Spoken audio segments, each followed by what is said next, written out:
हरे राम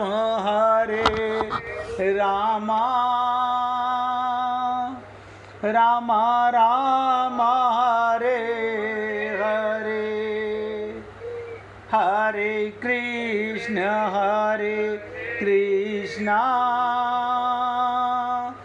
कृष्ण कृष्ण हरे हरे, हरे राम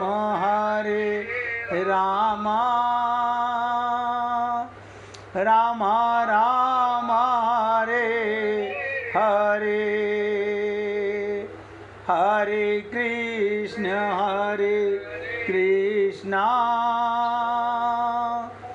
कृष्ण कृष्ण हरे हरे, हरे राम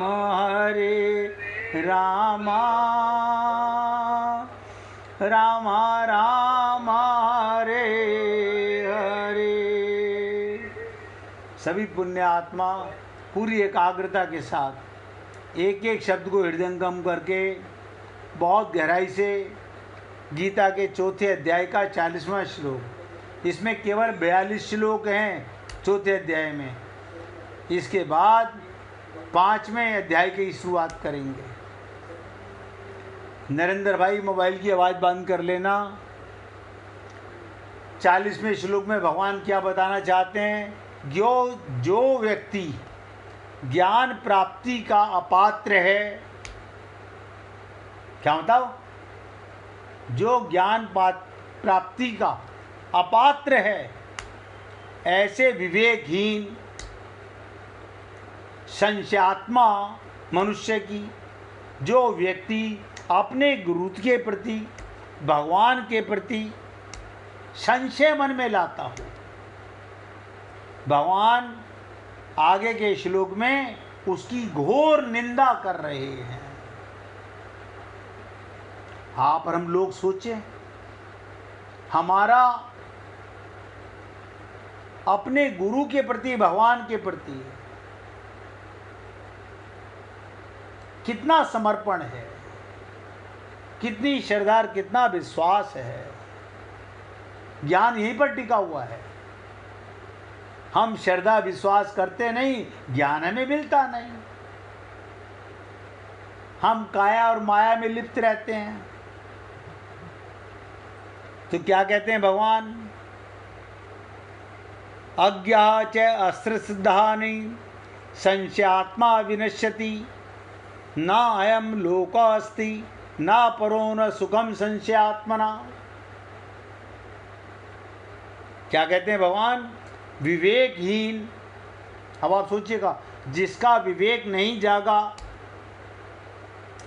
जिसका तत्व ज्ञान नहीं हुआ, जिसे आत्मज्ञान नहीं हुआ, जिसे माया का और आत्मा का अंतर समझ में नहीं आया, शरीर का, जड़ का और चेतन का संबंध समझ में नहीं आया, विवेकहीन ऐसे व्यक्ति और श्रद्धा रहित, जिसकी अपने गुरु और भगवान के प्रति श्रद्धा नहीं है, संशय आत्मा।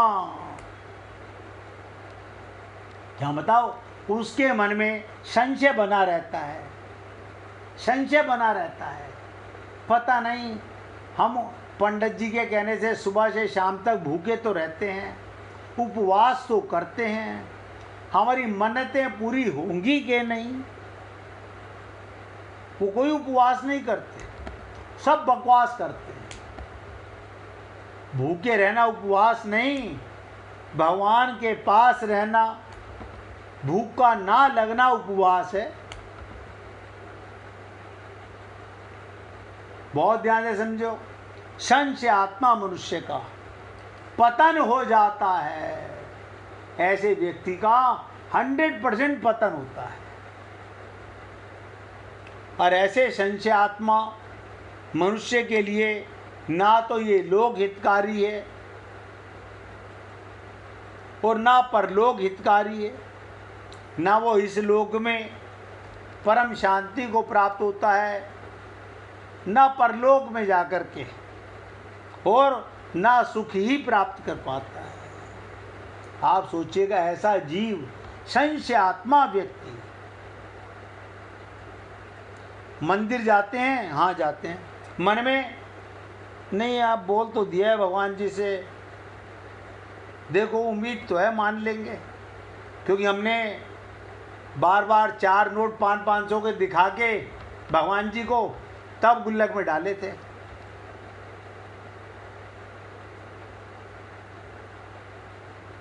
नज़र तो आ रहा होगा उनको, हमने 4 नोट चढ़ाए हैं, वैसे इतना तो देख ही रहे थे सामने खड़े हुए भगवान जी। अब मन में शंका है, जाके घर में बता रहे हैं, वो पूछ रहे हैं, वो मेरी मन्नत ले गए थे, पहले मैं देखता था कोई वैष्णो देवी जा रहा है, सब हमारी ये ले जाना, हमारी ये ले जाना, मतलब वैष्णो देवी वहाँ पर खजाना खोल के बैठी हुई हैं लेने के लिए। मैं वही बता रहा हूँ, संसार में भिखारी भगवान से भिक्षा ही मांगता रहता है, प्रेम नहीं मांगता।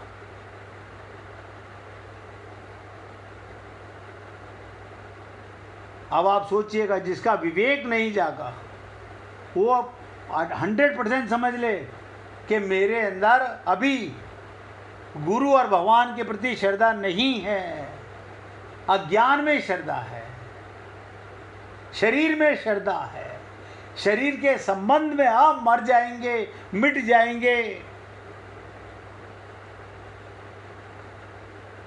लेकिन अपना कल्याण नहीं कर पाएंगे। गुरु चेले का संबंध जो है ना, वो तो ऐसा है कुछ, मतलब ना तो है ही नहीं वो, समय नहीं। आप ही देखिएगा, मैंने कहा ना, गुरु गूंगे गुरु बावरे, गुरु के रहिए ठा, यानी गुरु कुछ नहीं बोल रहा, गूंगा भी है, बावरा भी है, उसके शब्दों पे, उसके व्यवहार पर नहीं जाना चाहिए। वो क्या कैसे लीला करता है, कैसे देना चाहता है। एक बार ऋषिकेश में, ध्यान से सुनिएगा, ऋषिकेश में एक संत, उन्हें दिखता नहीं था, अंधे थे। वो शाम, शिष्य कहते गुरुजी शाम हो गई है, बोले चलो बेटा मैं घूम आता हूँ थोड़ी देर। वो कमाल की चीज़, अपनी लकड़ी लेकर और वो पहाड़ी पर चढ़ जाते और पहाड़ी से वापस आ जाते। वो सब सोचते गुरुजी झूठ बोलते हैं, ऐसे कैसे हो सकता है। अंधेरे में ऊपर चले जाते हैं, ऊपर से वापस आ जाते हैं और कभी गिरते नहीं।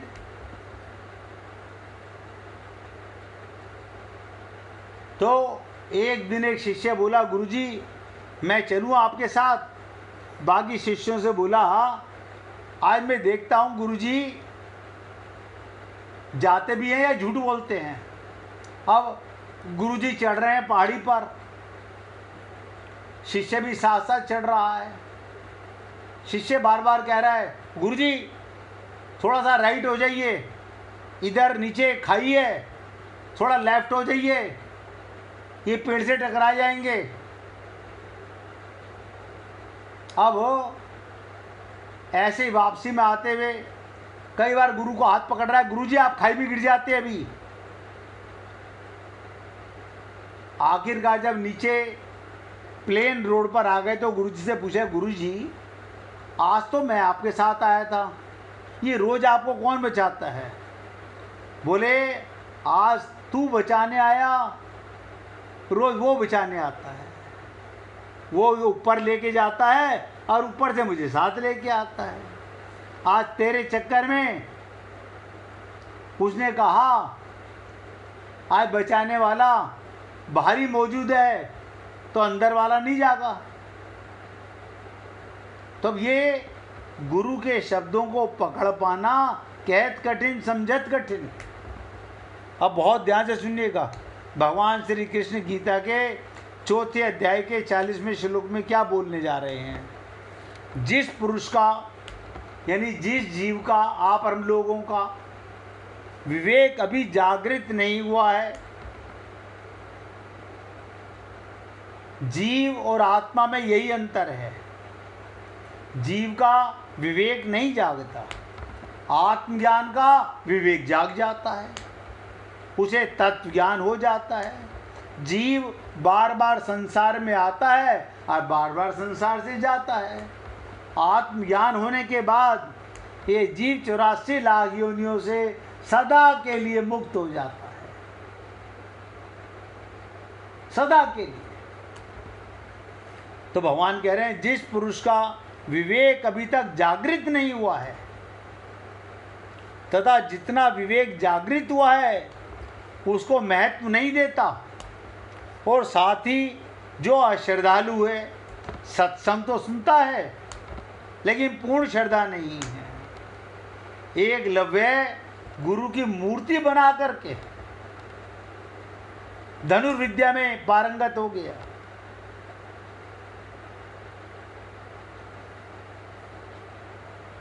उसको महत्व नहीं देता, और साथ ही जो अश्रद्धालु है ऐसे संशय युक्त पुरुष का पारमार्थिक मार्ग से पतन हो जाता है। वो पारमार्थिक मार्ग पर आगे नहीं बढ़ता। कारण कि संशय युक्त पुरुष की अपनी बुद्धि, ध्यान से सुनिएगा, जिसके मन में 24 घंटे संशय रहेगा उसकी अपनी बुद्धि, माइक बुद्धि प्राकृत और शिक्षा रहित है, ज्ञान रहित है, आत्मज्ञान रहित है, तत्व ज्ञान रहित है। हमें ये ज्ञान तो हो जाता है मैं स्त्री हूँ, मैं पुरुष हूँ, मैं ब्राह्मण हूँ और मेरा गोत्र क्या है। आप सोच के देखो, हमारे को शरीर का तो पूरा पसारा पता है, लेकिन जो मैं हूँ असली, जिसके लिए शरीर मिला जानने के लिए, उसका तो ज्ञान ही नहीं हुआ। क्यों? पुस्तकें तो बहुत पढ़ी हैं, तो तत्व ज्ञान क्यों नहीं हुआ, आत्मज्ञान क्यों नहीं हुआ, ये अज्ञान क्यों नहीं मिटा? क्योंकि किसी को गुरु नहीं माना। ऐसे संशय युक्त पुरुष का पारमार्थिक मार्ग से पतन हो जाता है। कारण संशय युक्त पुरुष की अपनी बुद्धि प्राकृतिक, जिसे कहते हैं शिक्षा रहित, अंगूठा टेक नहीं, ज्ञान रहित है, विवेक रहित है, श्रद्धा रहित है, चाहे वो आईपीएस आईएएस ऑफिसर क्यों ना हो। और दूसरे की बात आदर नहीं करता, आदर नहीं करता। फिर ऐसे पुरुष के संशय कैसे नष्ट हो सकते हैं? आप बताइए, हम गुरु के पास जाएं अपनी डिग्री की अहंकार लेकर के, पैसे का ज्ञान लेकर के, तो गुरु क्या ज्ञान देगा हमारे को? हम माया का ज्ञान, माइक बुद्धि का ज्ञान, परिवार का ज्ञान, धन का ज्ञान, ये खोपड़ी में रख के गुरु के सामने जाके बैठ जाएं, गुरु क्या देगा हमारे को? उसे पता है कि अंतःकरण में गंदगी भरी पड़ी है, सबके भरी होती है, ये बुरा मत मानिएगा। बिना शरणागति के अंतःकरण शुद्ध नहीं हो सकता।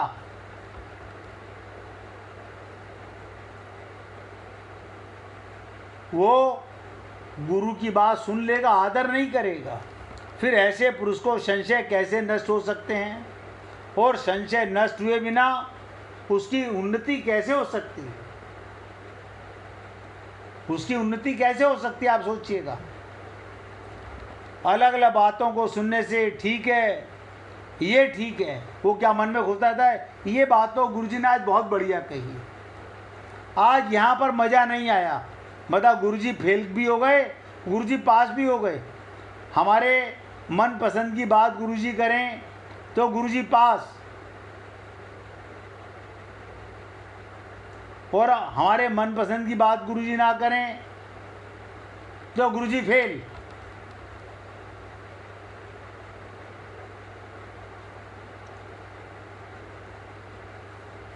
अलग अलग बातें सुनने से,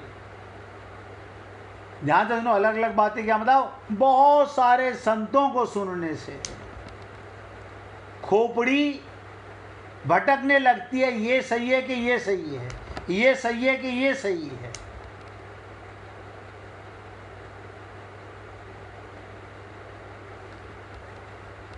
अहंकार की क्या सजा होती है, ध्यान से सुनिएगा। जब महाभारत का युद्ध समाप्त हो गया,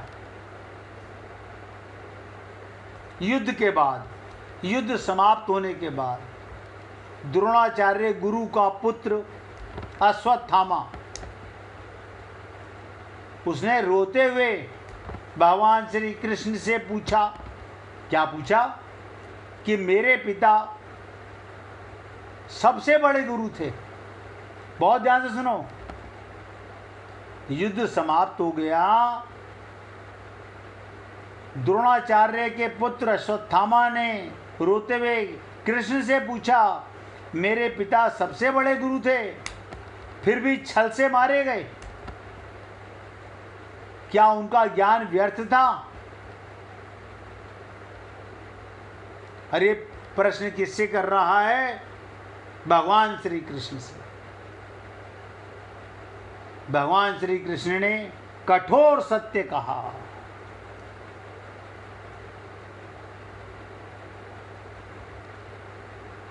क्या दिया वो ध्यान से सुनिएगा। अश्वत्थामा, भगवान श्री कृष्ण क्या कह रहे हैं? अश्वत्थामा, तुम्हारे पिता ने शस्त्र तो सबको दिया। ये नरेंद्र भाई की बात बताने जा रहा हूं, ध्यान से सुनिएगा। एकलव्य की बात बताने जा रहा हूं। क्या कहा? तुम्हारे पिता ने शस्त्र विद्या तो सबको दी, लेकिन एकलव्य का अंगूठा मांगकर उन्होंने एक निर्दोष का भविष्य छीन लिया। क्या कहा? भगवान श्री कृष्ण के शब्द, तुम्हारे पिता ने शस्त्र विद्या तो सबको दी, लेकिन एकलव्य का अंगूठा मांगकर उन्होंने एक निर्दोष का भविष्य छीन लिया। और जो गुरु अपने स्वार्थ के लिए किसी निर्दोष के प्रति और उसकी प्रतिभा को कुचलते हैं, भगवान कहते हैं अश्वत्थामा से, उसका अंत छल से ही होता है। उसका अंत छल से ही होता है। याद रखना, जब हम किसी को आगे बढ़ने से रोकते हैं तो हम उसे नहीं रोकते, बल्कि अपने पतन की नींव खोद रहे हैं।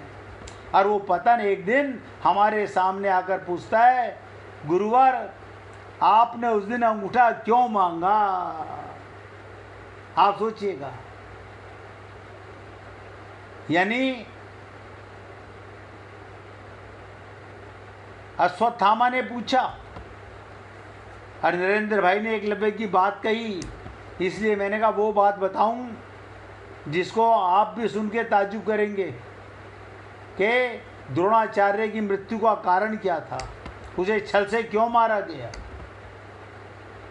जब तुम छल कर रहे हो तो छल तो तुम्हें भोगना पड़ेगा। उसके बाद भी वो अर्जुन सरीखा बन गया था। मैं वही बोल रहा हूँ, तो समझे नहीं, वो तो सबसे बड़ा क्योंकि गुरुनिष्ठ था। अंगूठा भी नहीं था, अंगूर वो पक्का गुरुनिष्ठ था। भावना उसकी एकदम गुरु के। बिल्कुल बिल्कुल। अब और छोटी सी एक कथा सुन लीजिएगा। जिस किसी भक्त को भजन सुनाना हो वो निकाल के रखना। महाभारत का युद्ध समाप्त हो चुका था। कुरुक्षेत्र की भूमि में हर तरफ लाशों और विधवाओं का विलाप हो रहा था। लाशें और विधवाओं का विलाप सुनाई दे रहा था। पांडव युद्ध जीत चुके थे, मगर युधिष्ठिर के चेहरे पर जीत की चमक नहीं थी।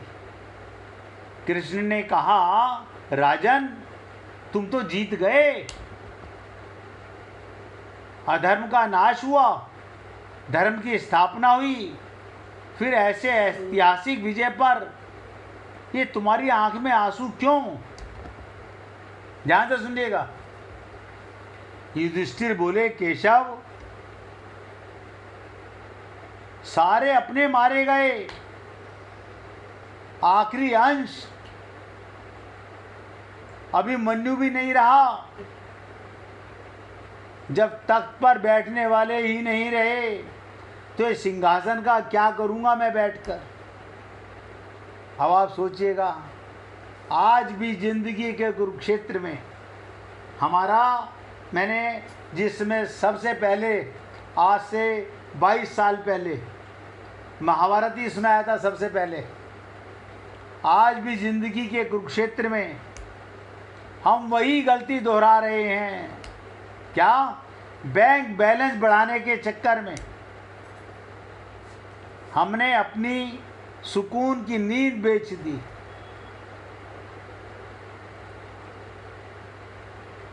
अपने पैसे को कमाने की अंधी दौड़ में हम उस परिवार से दूर हो गए जो हमारी असली ताकत था। सफलता के शिखर पर अकेले पहुंचने की चाह में हमने सच्चे दोस्तों का साथ छोड़ दिया। एक बड़ा आलीशान मकान बनाने की जिद में कुछ लोग उन बूढ़े माँ बाप को वृद्ध आश्रम छोड़ आए जिनकी उंगली पकड़कर उन्होंने चलना सीखा था। याद रखिए, एक दिन आपके पास सब कुछ होगा, मगर जिनके साथ मिलकर सपने देखे थे वो नहीं होंगे। समय रहते लौट आइए, माया के पीछे मत भागिए। ये काया और माया के दीवाने शरीर में आकर के, मुझे तो सीतारामाचार्य जी की वो छंद बार बार एक ही लाइन ऐसी कचोटती रहती है, इस देह में हरि मिलते हैं। एक धारणा मन में धारो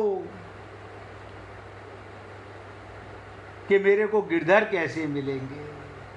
कोई ऐसी आग लगाए दे, दिन दुगनी और रात चौगनी, विरह वेदना जगाए दे। संसार रहे कि ना रहे, शरीर कल का मरता आज मरे, लेकिन जिसके लिए देह मिला, जिसके लिए गुरु मिले, अगर वही ना मिला तो इस काया का और इस माया का हम क्या करेंगे। हे पुण्य आत्माओं, आज मैं अपने शब्दों को यहाँ विराम दे रहा हूँ। कल चौथे अध्याय के 40वें श्लोक पर आपसे चर्चा करेंगे। अब बाई जी भजन सुनाना चाहती हैं, उनसे भजन सुनेंगे। सुनाइए बाई जी।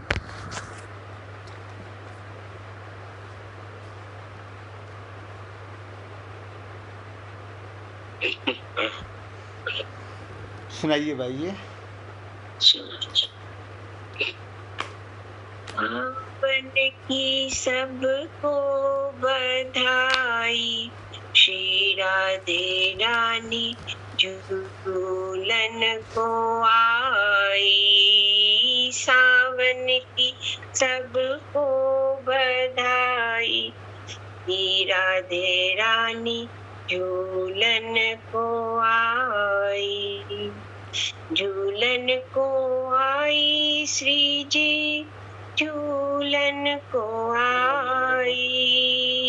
झूलन को आई श्यामा, झूलन को आई। संग में सखियाँ ले आई, राधे रानी झूलन को आई। संग में सखियाँ ले आई, कि राधे रानी झूलन को आई। सावन की सबको बधाई, श्यामा झूलन को आई। कृष्ण भी झूले संग में, राधा भी झूले। कृष्ण भी झूले संग में, राधा जी झूले। देख युगल छवि, सावन भी झूले। देख युगल छवि, सावन भी झूले। अंबर घटा घिर आई, राधे रानी झूलन को आई। अंबर घटा घिर आई, राधे रानी झूलन को आई। सावन की सबको बधाई, श्यामा प्यारी झूलन को आई।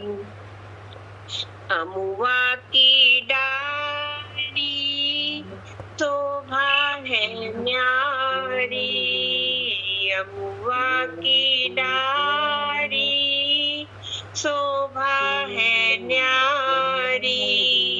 बस्ती में भय सब ब्रज की नारी, बस्ती में भय सब ब्रज की नारी। नाच की चुनरी लहराई, राधे रानी झूलन को आई। नाच की चुनरी लहराई, राधे रानी झूलन को आई। झूलन को आई श्री जी, झूलन को आई। झूलन को आई श्यामा, झूलन को आई। संग में सखियाँ ले आई, श्यामा प्यारी झूलन को आई। धरती भी झूमे, सखियाँ भी झूमे। धरती भी झूमे, सखियाँ भी झूमे। हरी भरी बगियों की कलियाँ भी झूमे। हरी भरी कलियाँ भी झूमे। पवन चले पुरवाई, श्यामा प्यारी झूलन को आई। पवन चले पुरवाई, श्यामा प्यारी झूलन को आई। सावन की सबको बधाई, राधे रानी झूलन को आई। सावन की सबको बधाई, श्यामा प्यारी झूलन को आई। झूलन को आई श्री जी, झूलन को आई। झूलन को आई राधे, झूलन को आई। संग में सखियाँ ले आई, राधे रानी झूलन को आई। संग में सखियाँ ले आई, राधे रानी झूलन को आई। झूलन को आई, झूलन को आई, प्यारी हमारी झूले संग सखिया झूले, राधे रानी की बधाई, राधे रानी झूलन को आई। बोलिए वृंदावन बिहारी लाल की जय। जय जय श्री राधे, जय जय श्री राधे। बोलिए लाल जी का मंगल हो, सभी भक्तों का मंगल हो, सबको राधे राधे, सबको राधे राधे भैया, राधे राधे, सबको राधे राधे भाई, राधे राधे, राधे राधे जी, राधे राधे, राधे राधे जी, राधे राधे सबको।